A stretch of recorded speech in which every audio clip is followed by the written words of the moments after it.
बिस्मिल्लाहिर्रहमानिर्रहीम। My name is Mohammad Shafiq. I am clinical psychologist. जिस तरह हमारी वीडियो का सिलसिला आप लोग देख रहे हैं, आज की इस वीडियो में हम डिस्कस करेंगे कि एडिक्शन एक क्रोनिक डिजीज़ है। बाज़ औक़ात हम देख रहे होते हैं कि हमारे माशरे में जब एडिक्शन की बात होती है तो हम बहुत ज़्यादा सेंसिटिव हो जाते हैं और हम इस चीज़ को इतना अच्छा नहीं समझते, इस चीज़ को डिस्कस करना। इवन जब आज हम इसको इसी वजह से हम डिस्कस करना चाह रहे हैं कि एडिक्शन भी बाकी बीमारियों की तरह एक बीमारी है, एक क्रोनिक बीमारी है, एक ब्रेन डिजीज़ है। और इसमें क्या ऐसा होता है कि इसकी बीमारी को हम अगर रिलैप्स होती है, दोबारा होती है, तो क्यों हम इसको बुरा बनाया जाता है हमारे माशरे में। तो हम इसी चीज़ को हम डिस्कस करेंगे कि एडिक्शन जो है वो एक क्रोनिक और ब्रेन डिजीज़ है और ये भी हमारे इसी तरह से हमारे ब्रेन के अंदर एक उसके स्ट्रक्चर को चेंज कर देती है। जिस तरह कुछ दिल की बीमारियां ऐसी हैं कि जो हमारे फिज़िकल स्ट्रक्चर को चेंज करती हैं, इसी तरह जो एडिक्शन की बीमारी है वो भी हमारे ब्रेन के स्ट्रक्चर को बेसिकली चेंज करती है। इसी वजह से ये लॉन्ग टर्म इसका इलाज चलता है या ये बीमारी जो है उसमें दोबारा होने के चांसेस बहुत ज़्यादा बढ़ जाते हैं। तो एडिक्शन में भी मतलब इस तरह के जो उसको हम बचा कैसे सकते हैं वो हम फर्दर वीडियो में डिस्कस करेंगे।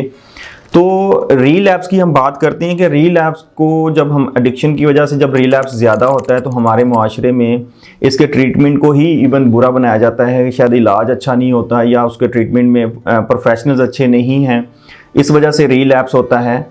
बेसिकली मैं यही डिस्कस करना चाह रहा हूँ कि जो रीलैप्स है वो बाकी बीमारियों में भी होता है, जिस तरह के ट्यूबरकुलोसिस है या एस्थमा है या और ऐसी बीमारियां HCV है जिसमें दोबारा होने के चांसेस इवन इलाज के बाद भी चांसेस होते हैं।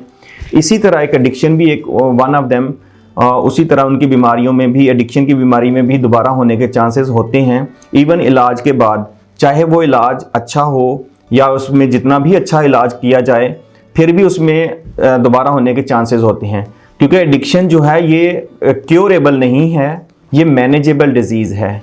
क्योरेबल का मतलब होता है कि 100% पेशेंट जो है वो रिकवर हो जाता है या बिल्कुल ठीक हो जाता है, और मैनेजेबल का मतलब है कि वो बीमारी तो उसके अंदर होती है लेकिन मैनेज्ड ज़िंदगी गुजार सकता है इंसान।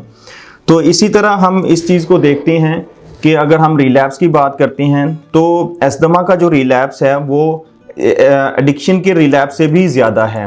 अगर हम एक रिसर्च की बात करें जो कि ड्रग एडिक्शन का जो रिलैप्स है वो 40-60% है, और अगर हम टाइप 1 डायबिटीज़ की बात करें वो 30-50% रिलैप्स है पूरी दुनिया में। अगर हम हाइपरटेंशन की बात करें वो 50-70% रिलैप्स है पूरी दुनिया के अंदर। अगर हम एस्थमा की बात करें वो 50-70% है रिलैप्स। तो इसी तरह एडिक्शन का भी रिलैप्स है, लेकिन हम इसको ही क्यों बुरा बनाते हैं, क्योंकि हमारे मुआशरे में एक्सेप्टेंस जो है वो बहुत कम की जाती है एडिक्शन के हवाले से।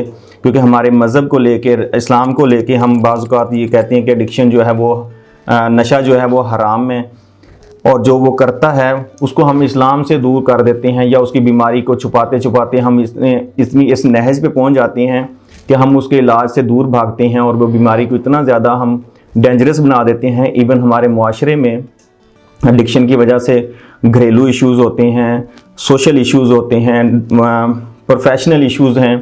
तो हमारे मुआशरे में ये इस बात की बहुत अशद ज़रूरत है कि हम इस मैसेज को, अवेयरनेस को हम क्रिएट करें और एडिक्शन के इलाज को भी इतना ही आसान बनाएं जिस तरह के हम बाकी बीमारियों के इलाज की तरफ अपने मुआलिज के साथ मिलते हैं, डिस्कस करते हैं, मशवरा लेते हैं। इसी तरह एडिक्शन के मसाइल को भी हमें डिस्कस करना चाहिए।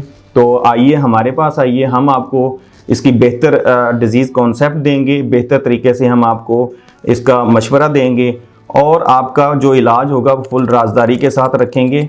तो आपको इस वीडियो के नीचे हमारा मैसेज, हमारा नंबर आपको नज़र आ रहा होगा, और हमारे वीडियो को लाइक और शेयर करें ताकि इस तरह की वीडियोज़ के साथ हम डेली आपके साथ मिल सकें।